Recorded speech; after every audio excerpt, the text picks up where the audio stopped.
Hello, everybody. Welcome to another On the Contrary, the show that exercises very little caution or shame when digging deep for our contrarian plays. I'm Chris Baggs, joined again a little early today by my good pal, the founder of Awesemo.com, better known to you guys as Awesemo, Mr. Alex Baker. How you doing, Alex? I'm doing great. Looking forward to another week. Pretty awesome. We got 4 days of NFL this week instead of 3. So I'm excited to be able to play today, and looking forward to talking this main slate. I know there's some big prizes up for grabs this weekend. Yeah, we're going to talk a little Saturday slate too. So we're hitting on everything that you guys want to touch on for this final stretch run of the NFL season. And we are joined again by a man who is Roto World's senior editor, writer of one of the best columns in the industry, his matchups column, Evan Silva. How are you doing, Evan? Good. Spags, awesome. It's good to be back this week. I like this little mini slate. It's fun to really go digging deep into, the wide receiver situations, and, there's a lot of different interesting situations. It's kind of like a mini Thanksgiving slate. That's how I'm kind of thinking of it. And so excited to talk about that. And then also the main slate itself. I think it's a really tricky main slate. But I think that there are some ways that we can definitely find some value and, talk about maybe some advantages and some great contrarian plays. So we'll hit the Saturday slate up front, but first, one quick promo. We are sponsored today by Fantasy Draft. Fantasy Draft has lower contest fees than all the other major providers out there, and they pay out a minimum of 25% of players, which is a great way to build your bankroll regardless of skill level. You'll find a lot less tough competition on a site like Fantasy Draft, and that's where the edge is for you as a player who knows your stuff and is willing to go and try out new sites. So go use promo code CONTRARY on Fantasy Draft right now, and you'll get $5 free on your first deposit. And freebies like these, again, are a great way to build bankroll when you're a new player. So go to fantasydraft.com now or download the app and use promo code CONTRARY to get $5 free. Alex, quick thoughts on Fantasy Draft for all the newcomers out there. Yeah, I've always enjoyed playing on Fantasy Draft. They have a really similar format to some of the other sites, so it's easy to just jump on and keep doing what you're doing. And one of the big advantages of Fantasy Draft compared to other sites is they have a great player pool, but it's not as big. So that means you have a better shot of winning any of the tournaments every week. And that's going to make your season have a lot less variance than over at a bigger site. So it's, so there are – sorry, go ahead. You can get a similar ROI, but you just don't have to worry about having huge swings or not just having a good week in a season. We're 17 days, that's not a lot of chances to play. So there you go. So there are a lot of valid reasons to go to Fantasy Draft right now, but the main one amongst them is to support this show, help us keep it going, keep the lights on, keep Evan Silva's family well fed and well clothed with his contributions to this show. We got to keep him happy. So go ahead. I'm just going to blame you for all the plugs, Evan. So go download Fantasy Draft now and use promo code CONTRARY and get in the mix there. And make sure to like this video and leave a comment for our 24 days of giveaways. That's still going on every day. This week, we're giving away 1 month to a sport if you're choosing at Awesemo.com, or a free item of merch from our new merch store at shop.awesemo.com. So like this video, leave a comment telling us your favorite contrarian pick for this week. It's all you got to do, and you'll be entered to win not only that, but also a grand prize on Christmas Eve, which is a year-long pass to all of the sports at Awesemo.com. It's our all-access pass. So you'll be ahead of the field in every sport: NHL, NBA, PGA, MMA, all the letters you could put together then pretend that they're a league. You'll get ahead of the field there. So go like this video, leave a comment with your favorite contrarian pick, and you'll be entered to win. All right, Saturday slate. Got two games of decent quality, perhaps. I guess it depends on how they break. Evan, what are you thinking about these two games up front from a football perspective? Yeah, so let's just start with the early one, I think. The Jets are they pulled off a comeback win last week against the Bills. They have not been a big time fantasy team, really in any respect. The interesting guy for them this week is Robby Anderson, who has 7 targets over his last 2 games, almost 200 air yards, which is a pretty good number. He is in Josh Hermsmeyer's buy low air yards model.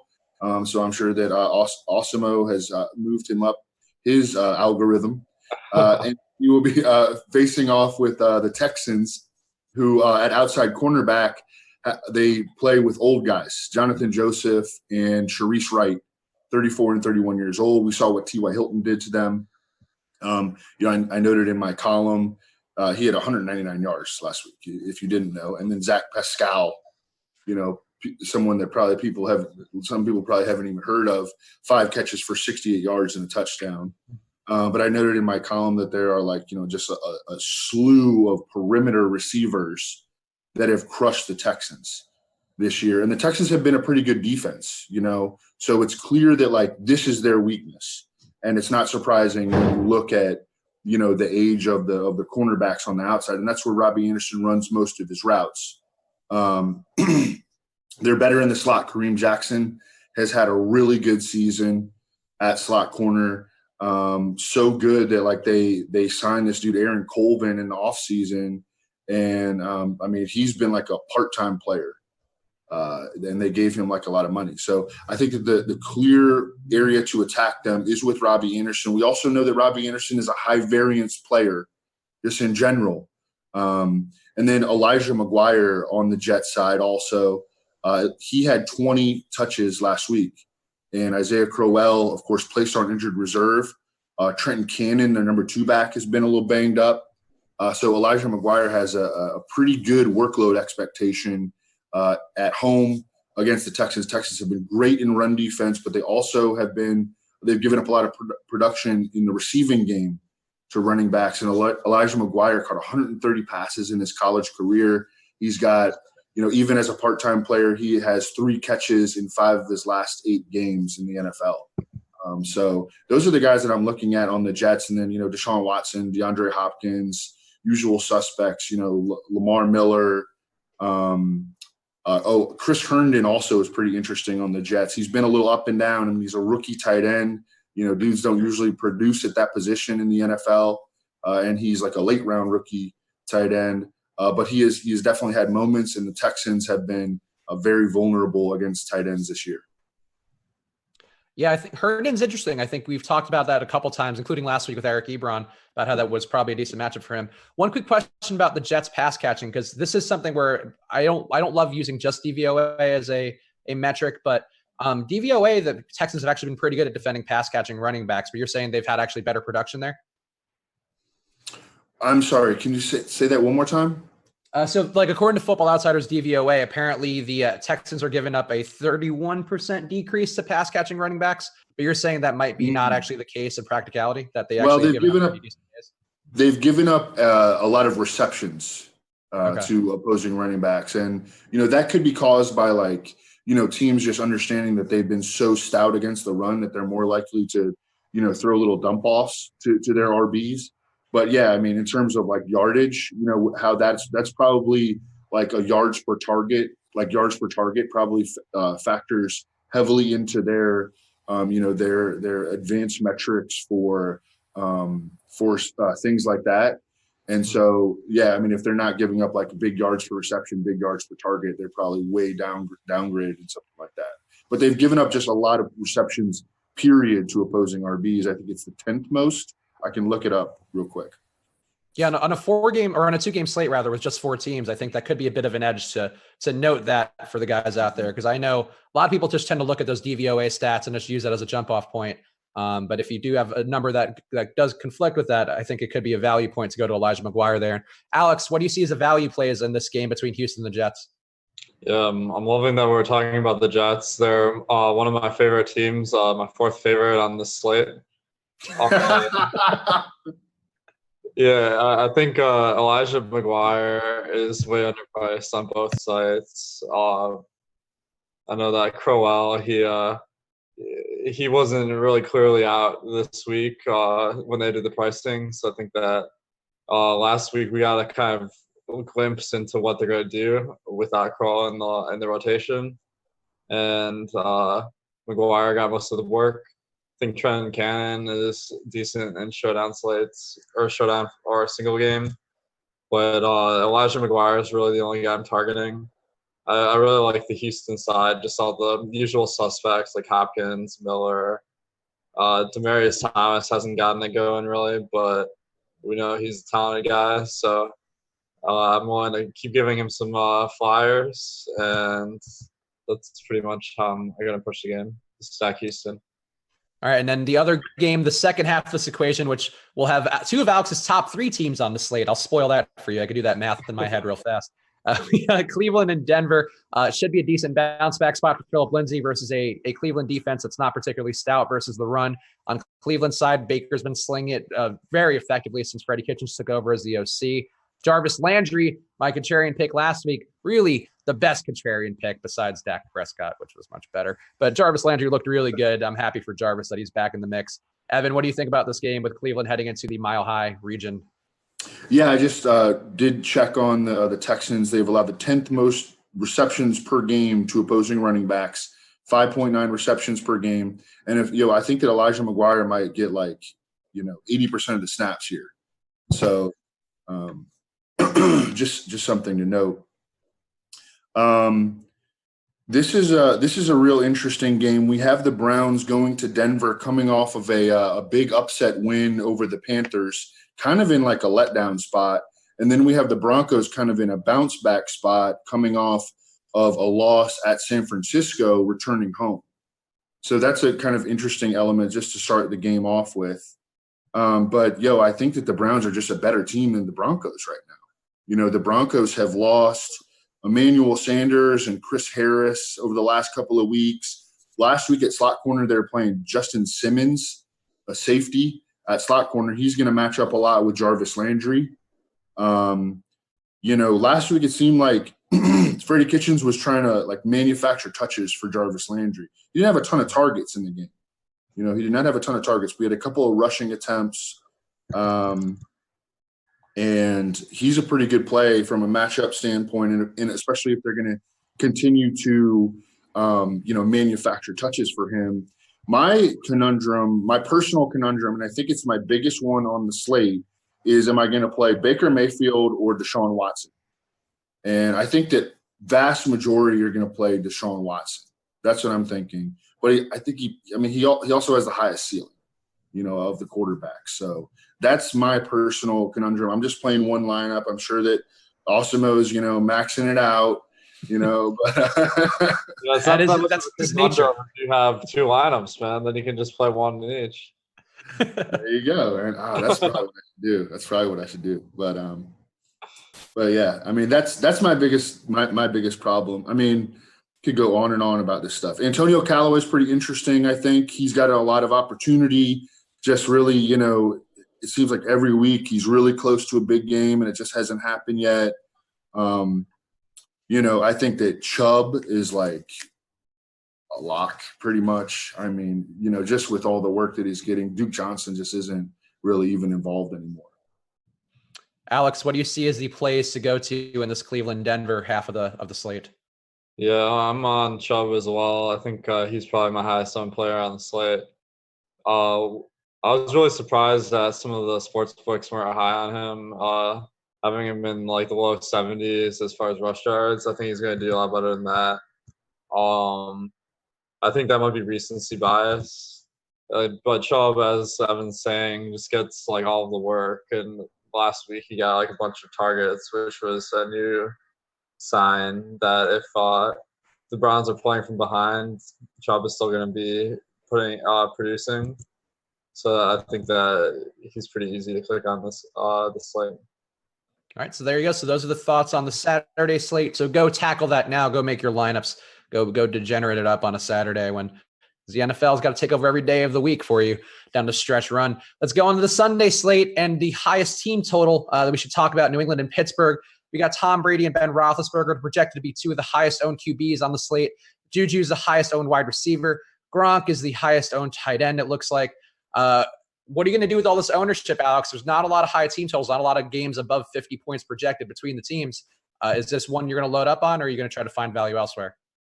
Yeah, actually, this game I think is priced a lot more fairly on FanDuel than Fantasy Draft and DraftKings. So I'm going to be looking at more on FanDuel, but still it's not even close to my favorite game. One thing I did notice is that the line opened at 49 over under, and now it's all the way up to 54. So I'm going to have to go back and update some of my projections. I thought that was really interesting. but still, although it's the highest the highest total game, the players are pretty expensive. And one dilemma you're going to have going for this game is that James Conner looks like he has a pretty good shot to play this week. But we really have no idea what's going on. Evan might have some more insight, but my layman's guess would be that it's about 50-50 that Conner plays. And if the problem is there's only 2 games at 4 o'clock, so that means if you have Samuels in your lineup, it's going to be very difficult to find a good player to switch to. You can go to Breda on DraftKings, but on FanDuel, there's really no good swap.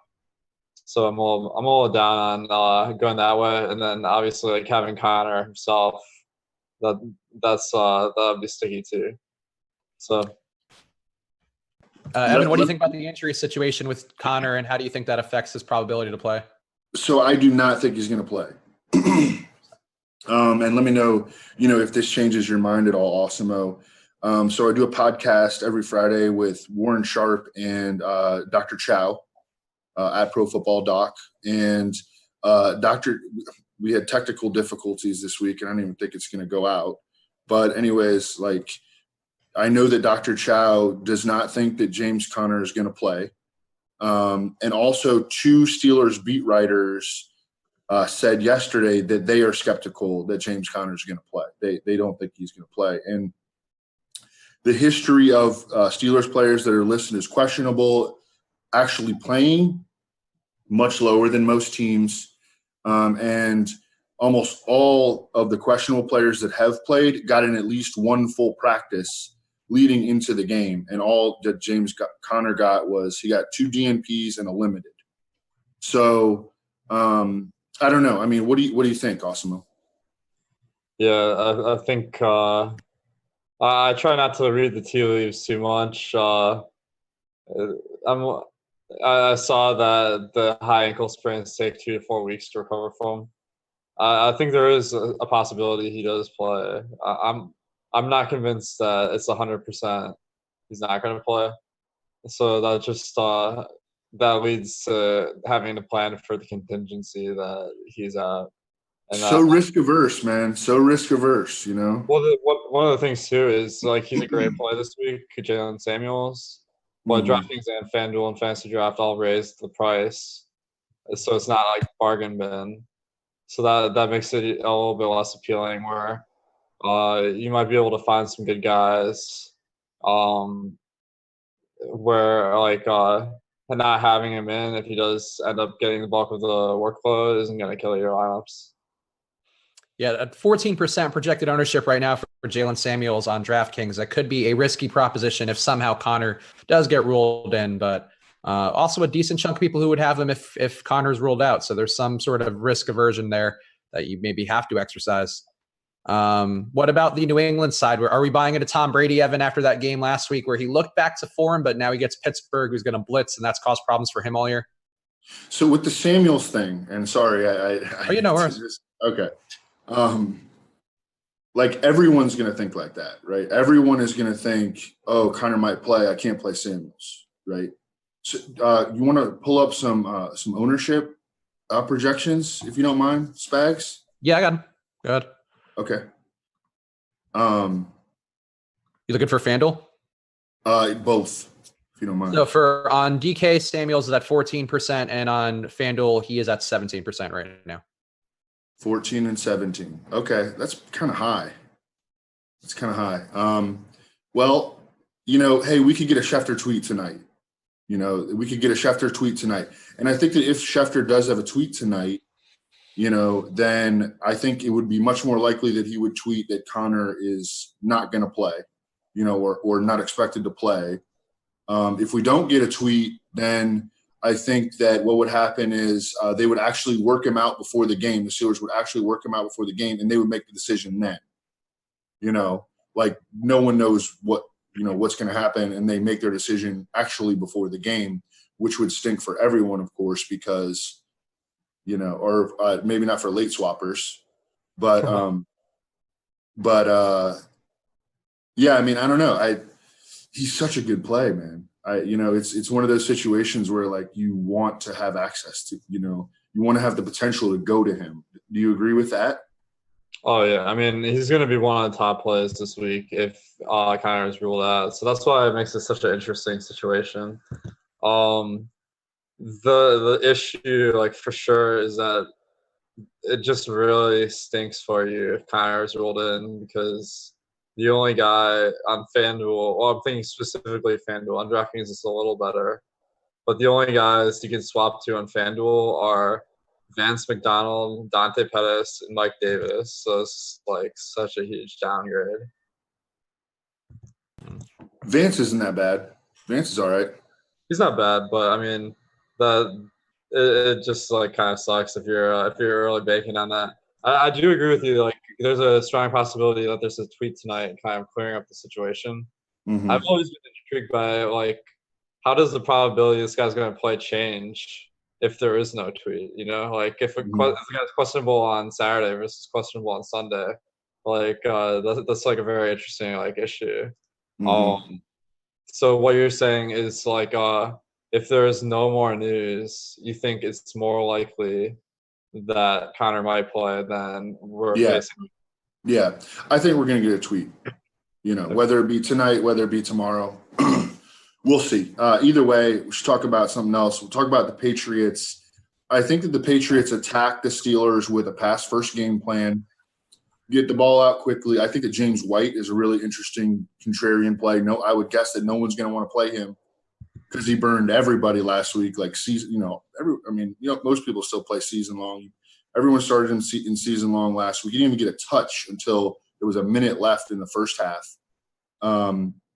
He's a great weapon against the Steelers because the Steelers blitz a lot, and you can hit them on screens, and screens are a great way to beat the blitz. Another great way to beat the blitz is to just throw quick passes to Julian Edelman against the Steelers linebackers because the Steelers love to cover their slot receivers with linebackers. So I think that Edelman is an awesome player. Like I think he could catch like 10 plus balls in this, kind of a game. Gronk to me, like, he didn't look that good last week out on the field, especially on that tackle attempt, if you want to call it that, on the last play. Not the most nimble when you're as broken down as Gronk is. Yeah. I thought even like outside, like out on routes, he didn't look that great, but that doesn't matter as much as just his pure volume. And he's been getting volume. Like he's been getting, I think he has 7+ targets in 5 of his last 7. So that's really good volume for a tight end. And then Brady kind of concerns me a little bit because he has struggled against the blitz this year, and he struggled mostly on the road, although he did just have his best game of the season on the road in Miami. But those have been 2 factors for Tom Brady this year, against the blitz and on the road, where he has not performed particularly well.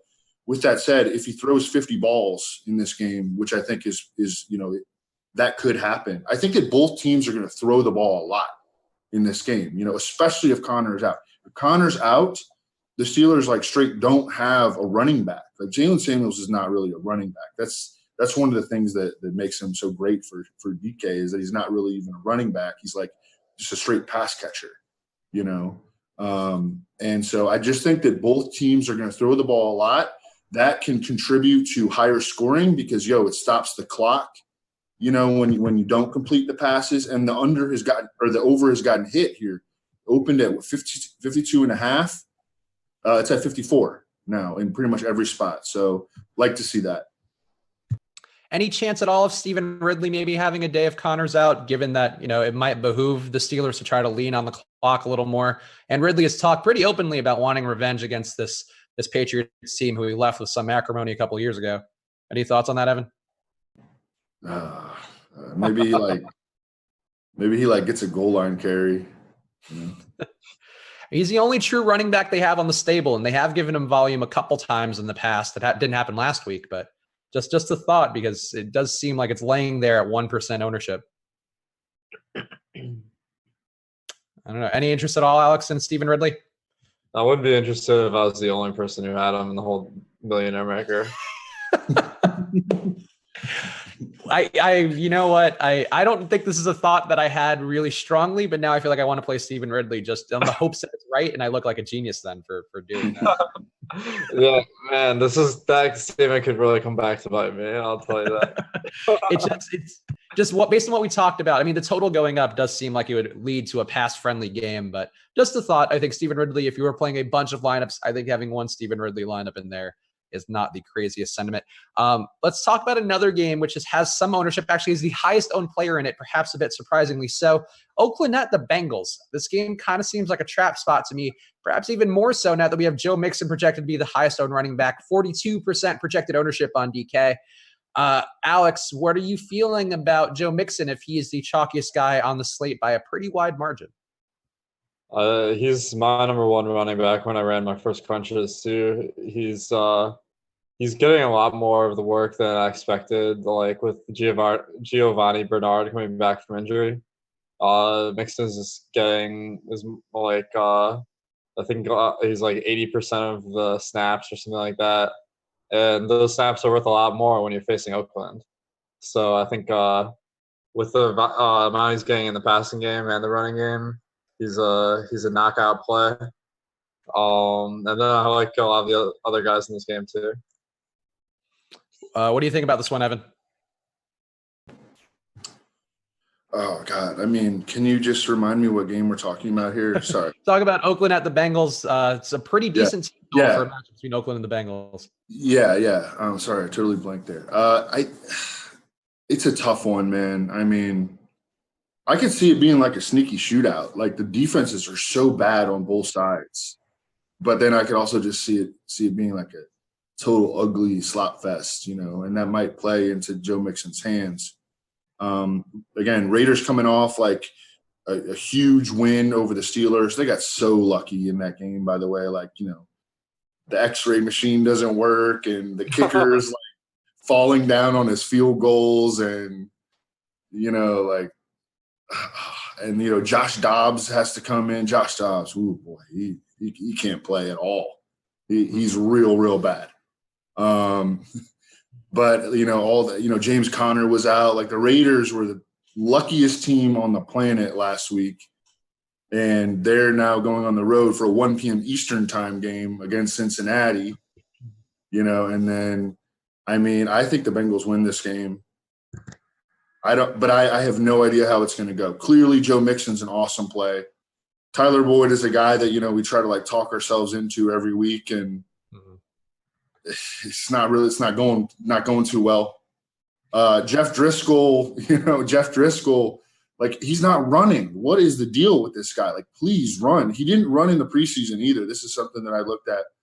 He had 109 preseason snaps. He's fast. Okay, he runs 4.56.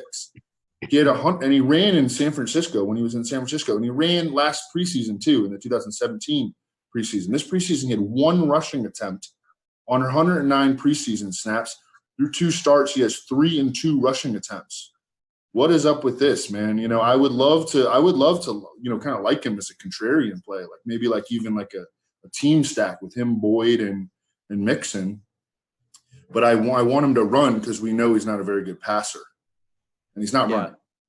Yeah, that was something your matchups column had too, which I hadn't really thought about. But he looked so much better in garbage time when he was filling in for Dalton in those couple blowouts they had, because he was actually running around and creating kind of room for himself. And then the threat of the run opened up a lot of room for him to pass. And if he's not doing that, it does kind of explain his lack of success relative to how he performed in those stints. So I think if he's not running, I don't know that he's playable. But I think as a contrarian play to Mixon, Driskel's at 3% ownership. Mixon's at 42%. So if Mixon were to falter, or even you just have Driskel throwing, 3 dink and dunk touchdowns to Mixon, let's say, or maybe 2 to him, 1 to Boyd, you're getting pretty head of the field there in a way that a lot of people won't have that lineup constructed. I don't know. What about the Oakland side, Alex? Uzomah also is kind of mildly interesting, but go ahead. Sorry. Yeah, no worries. Alex, what about the Oakland side for you? Jared Cook, I was really surprised that he got more than 3/4 of the passing attempts. He was running a route. That was a lot higher than I was expecting, because I thought Oakland was kind of taking him off the field so they would do more poorly. And the one guy I really love Uh, just a warning to all the box score watchers out there. Just mute me for the next 30 seconds. But one of the best plays in this game, in my opinion, is Jalen Richard. He only got one target last week, which is way down from normal. But the Raiders just didn't check it down to the running back at all. Doug Martin had 0 targets. And the thing I'm really liking about Jalen Richard is he got 8 rushing attempts last week, 6 in the previous week. If you add that onto his normal workload in the past game, he's averaging 37 yards receiving this year. Then that makes a pretty nice combination. And I think he will get more work if the Raiders are behind. So if you have Mixon and Richard, that could be a nice combo. Yeah, Richard also pretty low owned on that side. Evan, any interest on this Raiders side for you at all? Yeah, I want to like Richard, but as Alex kind of mentioned, he has 3, 9, and 9 touches over his last 3 games. So if you're looking at the box scores, which the box scores are kind of important, fantasy football. But I just wish that they were using him more. The moment Gruden compared Jalen Richard to Charlie Garner, Awesome's favorite player. And from the day that occurred onward, they stopped using Jalen Richard. What the heck is that all about? So maybe he thought that Charlie Garner was actually bad. And he's like, we're going to reduce his usage. It's interesting. I felt better if he was compared to a better player, but I'll take Charlie Garner. Any chance at all DeAndre Washington gets involved down the stretch here? Devin? It's the Raiders, bro. Any chance? Yeah. There's a chance of them doing a lot of different things. I don't think DeAndre Washington even touched the ball last week. So there's no rhyme or reason to when they decide to use DeAndre Washington. He seems like a guy. It might be because I saw somebody who's like an NFL analyst type tweet out a highlight reel of his runs. I think he was at Texas Tech, and I was like, why are they not playing DeAndre Washington? I thought about his big game, and I watched that back. It seems like a guy you would want to see get some run down the stretch instead of Doug Martin, but that's me thinking logically and not like John Gruden. So that's one big issue in that approach. Man, I was shocked looking at the ownership projections. I think Doug Martin is actually going to be popular this week. I'm totally off of that. Yeah, the touches are there, and we haven't projected for 10% ownership right now, so I could see why people would want to go there. But I assume the price being up doesn't help him at all for you, Alex? I just the lack of targets is really concerning for a GPP play. We've seen Chubb get there by getting 2 touchdowns, but Doug Martin, I know Nick Chubb. Doug Martin is no Nick Chubb. I enjoyed that. Let's get to a game. So I just want to talk about this game fast because the team total here kind of confuses me, and I think it guides me one way that may not be the right choice. But Baltimore being visited by Tampa Bay. Baltimore projected for 27.3 points. Tampa Bay's defense obviously not been the best this year, but has kind of shown some signs of life at home at least. I think this to me would indicate that Baltimore's defense is probably going to get some scoring going versus Jameis, but Alex, what do you think about Baltimore's prospects here? 27.3 points is pretty high for this slate. Yeah, here's the thing about defense is it takes such a fluke for a defensive touchdown to occur. Tampa Bay turns it over as much as any team in the league. And I only have Baltimore projected for 0.25 defensive touchdowns. So I think people might overrate their chances in that. I'm not a huge Baltimore fan in GPPs because when you have a run-first quarterback, that makes it a lot harder to pick the wide receivers that are going to go off because essentially if you're picking Lamar Jackson, you probably want to have him solo and not pair with any of the receivers. But that makes it a lot harder to have a winning lineup because when you have a quarterback that gets 30 points in the passing game, then you have 1 or 2 other players that have outstanding performances, and it makes it a lot easier to get the right lineup. So that's why I don't like Baltimore. I think there's some concern with Gus Edwards that kind of Dixon is going to start getting more and more of his workload. Ty Montgomery is in the mix too, getting a lot of pass targets. So although Baltimore is projected to do really well this week, I'm not sure I can get there in a GPP.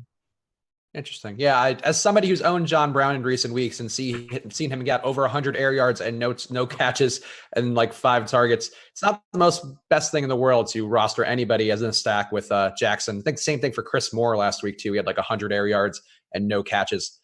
So it's a tough spot with Baltimore. Any interest at all in Lamar Jackson or any of the Ravens or the Bucks for you, Evan? Yeah, I mean, I love Lamar. Like as a cash play. And I think you do run him so low. But how about this? You play him with Kenneth Dixon. And if he throws a touchdown to Kenneth Dixon, who's like, the receiving back, like Gus Edwards has 1 target all year and none since week 8. Could we get like 4 or 5 targets to Kenneth Dixon? He scores on one of them. Maybe scores a rushing touchdown. We finally get that big game from Lamar that we've been waiting for. He's been solid. Like he's been top 13 on the week every single start. He's got over 70 rushing yards every single start. What we really want from him is a game where he like throws for 2 and runs for 2 and like runs for 100, and now he's playing this Buccaneers defense that I know that, the narrative has been recently that the defense is better. Maybe it is, But all the games where they played well are at home, and they're allowing 40 points per game on the road. 40 points per game on the road. And they've been bad against the run, and really bad against the run. And what do the Ravens do? They're running the rock. So, I don't know. I mean, I kind of think that the sharp side might be actually on the Buccaneers this week, just because, that's like – something that that something contrarian thing that they would do, but like I think that the Ravens can kind of trample them. I mean, this is a really, really good rushing offense, and they're committed to it. And you talk to go ahead. So say Baltimore. I mean, this isn't super likely, but say they're down in the game. It's like 3rd or 4th quarter. What's the chance of Joe Flacco coming back and replacing Lamar? Yeah, we talked about this a little bit on Swolecast. So there definitely is a possibility. But the way that Harbaugh talked about Lamar this week, I think was indicative of an actual quarterback change. And the way that Schefter, I listened to an interview with him, the way that he talked about it sounded like an actual quarterback change. And look, if they're getting buried, late in the game, like you've already lost, probably, you're probably already moving on to week 16 or the primetime slate or whatever, but yeah, I think that I don't think it's going to happen. I'll just say that. I mean, that Baltimore team acquitted themselves pretty well last week versus the Chiefs. So wouldn't be surprised to see them show pretty strongly here at home versus Tampa Bay, but it's going to be a tough one to break down, as Alex mentioned. So we'll see how that goes. Let's talk about another spot, which not picking up a ton of ownership, but maybe we'll pick up some more people point chasing last week. Evan's contrarian QB pick, Dak Prescott, going into a matchup with the Colts. Evan, you had some pretty interesting reasons why it might not be a Dak week in your matchups column, with perhaps the difference between Dak versus man coverage versus zones. What do you think about the Cowboys' prospects here versus the Colts? Yeah, man, that Dak Amari stack last week. And if you roll with Zeke too, whoo. That was all the winners. Yeah, I told you, Awesemo. I told you. You did verbatim say it. So, Alex, that's on you. Oh, I actually, someone tweeted me that you were winning the Millie at one point last week. Is that correct? Yeah, I guess I didn't refresh enough times. Not that it actually matters. Oh, okay. I don't know. It's a results-based business here for Alex. Yeah. So, I mean, it does make sense, like that Dak Prescott would struggle more against zone defenses, period. And there's data to back that up. that was provided by Sports Info Solutions. And they really only highlighted weeks 9 through 14 since Amari Cooper has been on the team, which is fine. That's a 5-game sample. It's not great, but we were always dealing in small samples with, NFL. Everything is a small sample. So we have a 5-game sample here with Amari. Amari's just crushing man coverage, crushing against man coverage. Dak Prescott has 91 pass attempts during that span against zone. And he's like completing 80% of his passes, but everything is dumping down. Everything is just, check down. And he's got like 0 touchdowns and 2 interceptions. And the Colts play zone coverage at the highest rate in the NFL, 72%. So, it's not a reason to not play Amari Cooper. It's not enough reason, I don't think. Because, and especially on FanDuel, like his price went down. It was $6,900 last week. It went down to $6,600. He's tough to get away from like that. He's going to get his 8 targets, and it's not like you don't look at the Colts like defensive personnel and you're like, oh, I'm afraid of, this particular dude. It's just, but they have done a great job of limiting big plays. And so I think that the beneficiary though can be Zeke Elliott. And the Colts are also giving up. They've given up the second most receptions to running backs in the NFL. Again, just a lot of these like zone defenses when they're operating at a functional level, the zone defenses they force you to go elsewhere with the ball. Like the Falcons, they have played a lot of zone over the years, and they've allowed a lot of receptions to running backs. A lot of zone defenses, like you go back to like Lovie Smith, the old Tampa 2, those defenses would get hurt by tight ends, and their design is to try to coax you into, long drives where you have to run a lot of plays. You're not making big plays, and they're trying to create turnovers, and use their speed. With Lovie Smith's Buccaneers defenses, it was, Derek Brooks. With the Colts, it's Darius Leonard. So that's what they want to do. And, they're just, like theoretically they will let you chip away at them. And that's, the way for the Cowboys to do that is with Ezekiel Elliott in the passing game. Yeah, I think I'm with you there. And also one reason to get away from Amari Cooper too, you mentioned why, it's maybe not the best reason to get away. Here's one. He's 7,520% projected ownership on DK. So to me, that is probably a time to jump off of Amari, just to get the matchup reasons and the price being up and a fifth of the field. Seems like a lot. But Alex, what do you think about this one for Dallas' side and I guess the Colts as well? I like this game a lot. All the stars are definitely in play. Eric Ebron's looking like the top tight end of the slate, taking into account price. Hopefully that'll turn out okay. T.Y. Hilton is he's been having a pretty great stretch of games. Price isn't like unreasonable, and then Zeke and Amari. Amari's price on FanDuel is just egregious, so I think it makes a lot of sense to have him. But I could see an ownership fade because wide receivers are so volatile. But yeah, I think this is probably one of the top games to target in fantasy on all 3 sites. Interesting. Any sort of under the radar value here, Alex, that you're seeing? No, I'm probably just going for those 4 guys. All right. Seems fair. Evan, what do you think about the Colts prospects versus this Dallas defense who's been pretty strong throughout the year and been pretty good against pocket passers? Yeah, I mean, but defense doesn't matter though. So it's true. That's one of our core themes of the show every single week. No, I mean, I think that T.Y. Hilton's presence and his effectiveness, and what percent is he going to be at? That is more important than the strength of the Cowboys defense. The Cowboys defense is legit. I mean, it's a top 5 defense. It's freaking awesome. They do everything well. They stop the run. They cover you. They cover your receivers. They don't give up big plays. They rush the passer. They're like assignment sound. They're still kind of like getting better. They have like room for improvement because Sean Lee's back this week or potentially back this week. So they're scary defense to go up against. If T.Y. Hilton is in, though, I think that Luck becomes like a pretty strong contrarian play because I'm guessing that people are not going to want to use him against the Cowboys. But you get to use him indoors. You get to use him with T.Y. Hilton, who I think that – if there's a type of receiver that can like kind of motor around those big Cowboys cornerbacks, it's T.Y. Hilton.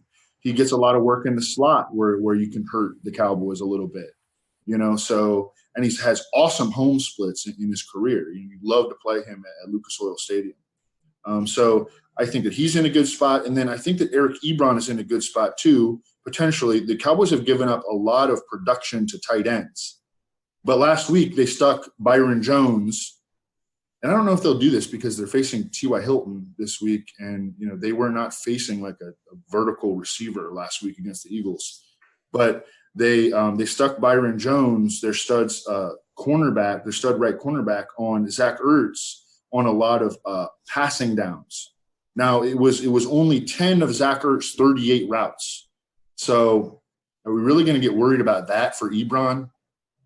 Probably not, because he's got this like freaking 15 target potential, and especially like if Hilton is banged up enough that he's just a decoy or something. I think Ebron, what's his projected ownership? He's at 16.4% on DK, so that would be the highest there. The highest on tight end there. And on FanDuel, he's at 20%. So Woo. Also the highest owned tight end there. That's a lot, man. I don't know. Awesome. Is that too high or, for you to want to play him, or are you just saying, screw it, like I could get 15 targets? Yeah, I'm not that worried about the ownership of a top player like that. You want your ownership in your lineup as a whole to make sense. So you want to have some of the good, like the best plays that might be chalky, and then have it differentiated in some other spots.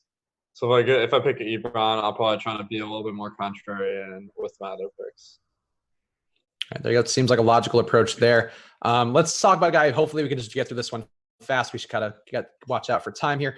What are we doing with Josh Allen? I just want to talk about this because I've been playing Josh Allen the last 2 weeks. I have felt like I'm playing too much Josh Allen going into those slates the last 2 weeks. And then I felt leaving those slates, I wish I'd played more Josh Allen. Is there a reason to not play Josh Allen this week, Evan, versus a Detroit team who is just driftless and bad on both sides of the ball right now? Yeah, a lot of people have brought up the fact that the Lions haven't given up, or they've given up the fewest rushing yards to opposing quarterbacks, and that's definitely like a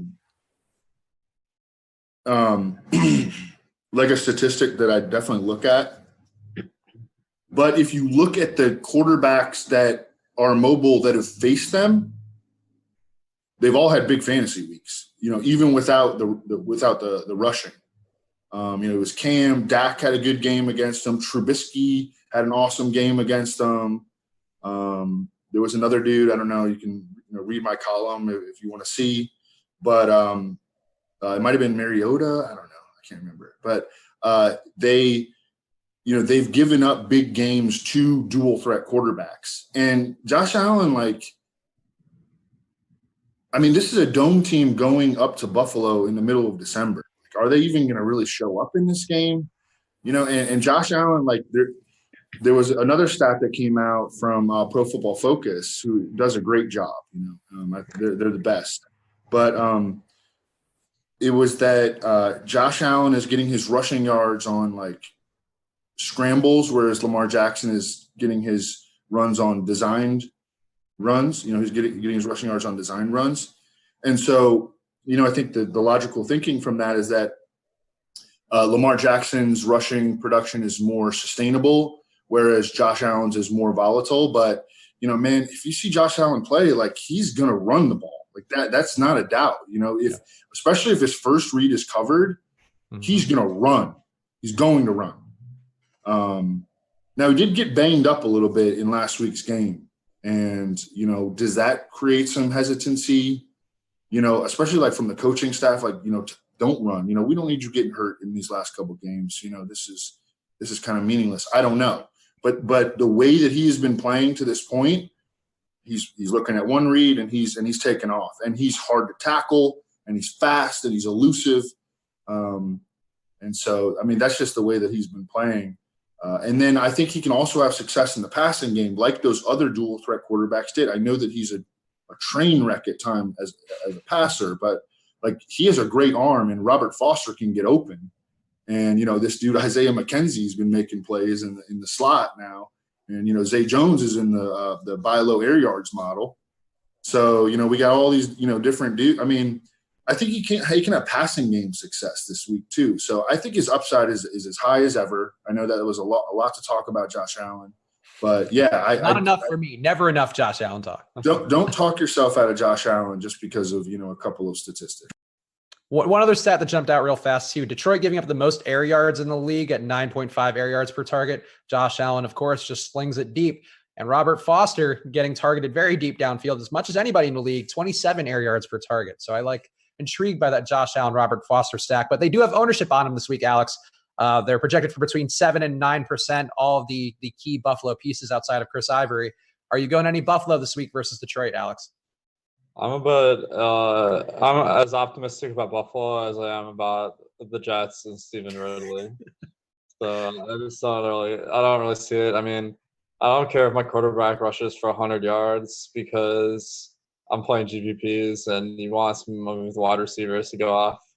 Robert Foster, I have him projected for 3 catches, so he's going to have crazy variance to have a day.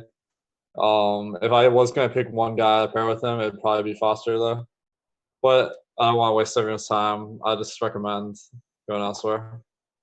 Well, 3 catches for Robert Foster at 27.2 yards per catch. I'm just going to look, Buffalo's been intriguing to me. They don't make a lot of sense from what we talk about every week, but I just think they're interesting, and I just want to make sure we talk about them real fast. We got to burn through this last game and then we'll hit the contrarian picks and all that. Minnesota projected for some ownership this week. They just fired John DeFilippo as offensive coordinator. They're hopefully going to go towards a more run-focused approach, which should help out Dalvin Cook, who's projected for just 15% ownership on DK. What are you doing with the Vikings this week, Alex? Pretty good options in the pass game and the run game here. I think the Vikings are a really solid option this week. They have a great matchup versus Miami. And these guys are showing up in my crunches: Thielen, Cook, Rudolph, Cousins, Diggs. Probably is the least likely for me to roster. But, I think they're all definitely in play this week. Evan, how do you think the Vikings respond to the new offensive coordinator changeover? Yeah, I think they crush. This is another situation where we got, this team that just totally written off, every, articles coming out, Kirk Cousins is a bust, and then on the other side, the Dolphins, they got this last play miracle, win over New England. It was an awesome game. And hats off to them, but they're probably going to go get smashed by the Vikings. And, I think Kirk Cousins and Thielen and Diggs and Dalvin Cook are just awesome tournament plays. I think Dalvin Cook is playable in cash, especially on FanDuel. His price is ridiculous, $6,200. Yeah, the touches and pass game involvement for Cook, I think, are really interesting there. And versus a Miami team who's giving up over 400 yards per game, I think this could be a big spot for all of the Vikings. Alex, any under the radar spots you want to hit on before we close it out with contrarian picks and fade of the week? We got to do that too. I think I'll just get to them in the contrarian picks. I don't want to give them my goods yet. Fair enough. Well, give me fade of the week first. Who would be your fade of the week with some kind of wonky ownership all over the place? My fade of the week are the Patriots. I'm not picking one player. I'm picking them all because the problem is Brady can only throw for so much, and they got Gordon, White, Edelman, Gronk, all competing for yards. These are all top talents, but if you predict Brady's going to throw 300 yards, then each of these guys are just getting an average amount. I don't think they're by any means the best players on the slate, although the team has a great projection overall. So I'll probably be going elsewhere this week. Evan, do you have a fade of the week? Who is the higher owned Steelers wide receiver? Juju. Fading Juju. 19.5% on DK. Antonio Brown, 13%. 19.5 versus 13. Yep. Interesting. Yeah. Juju. I think Juju's ownership. No good explanation. Just ownership. Yeah, actually, I agree with that. Juju was in consideration for me, but if that game gets out of hand scoring wise, sure, you could still get there. I'm going to go with Amari Cooper. Just think if he's going to be at 20% or above, it's not the matchup for him. And as a Cowboys fan, I'm baffled by his success, so I'll continue to root against him in the hope that it continues to be wrong, I guess. Give me your contrarian QB pick, Alex, to close this out. Like Matt Ryan versus the Cardinals. Although the Cardinals' pass defense is pretty decent, they're going to have the ball a ton because the Cardinals can't really do much on the offensive end. But it's a little bit hard to stack the game because the Cardinals are pretty bad on offense. So I like the potential that David Johnson will have a pretty good game. And then Matt Ryan will have to pass just enough to get to that 30-point mark. And Julio has a good game as well. Evan, who would be your contrarian QB for the week? Yeah, I do like Matt Ryan a little bit, but I will go with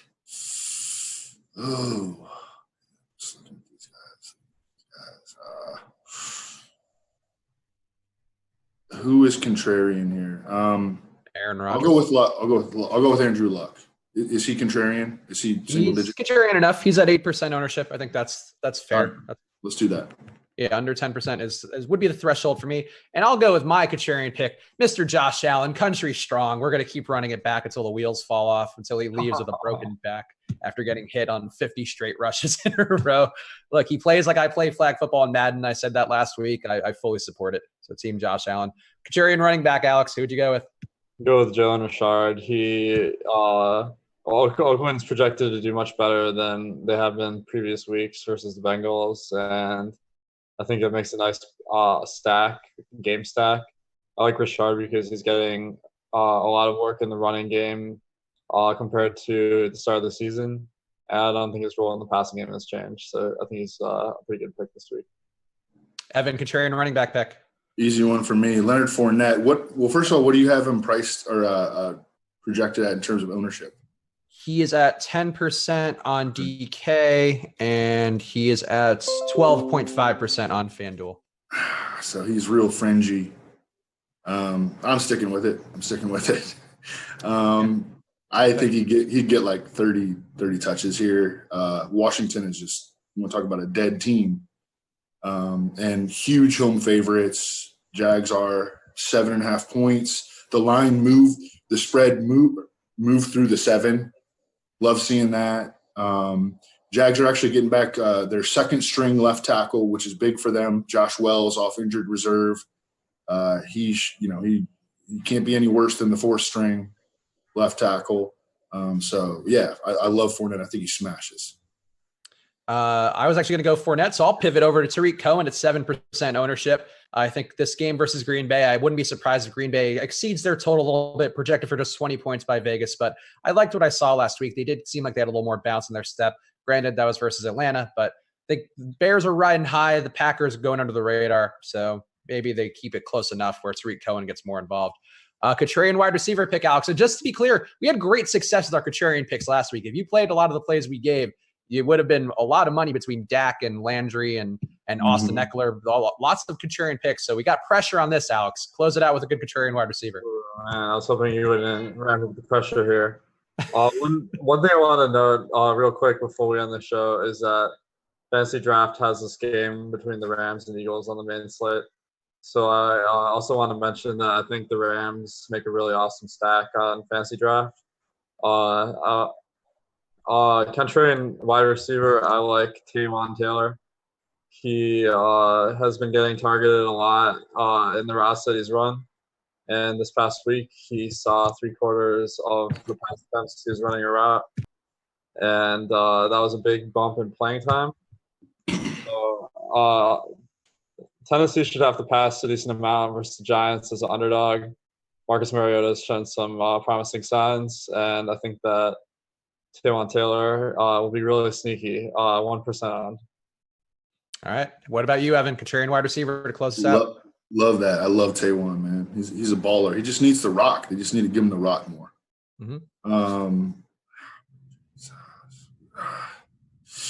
What's Tyler Lockett? Tyler Lockett is at 5% ownership on DK. Yep. That's my guy.